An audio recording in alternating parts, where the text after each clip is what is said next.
Hello viewers, welcome to my another video. Today I'll show how to import your SIM contact on your iPhone.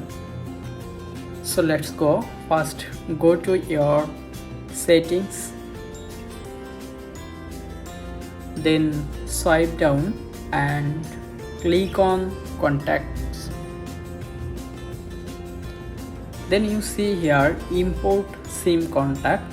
Tap on import SIM contact. Okay, done. Now you check your contacts on iPhone. Go back and check your contacts. Thank you so much. Please subscribe for more videos.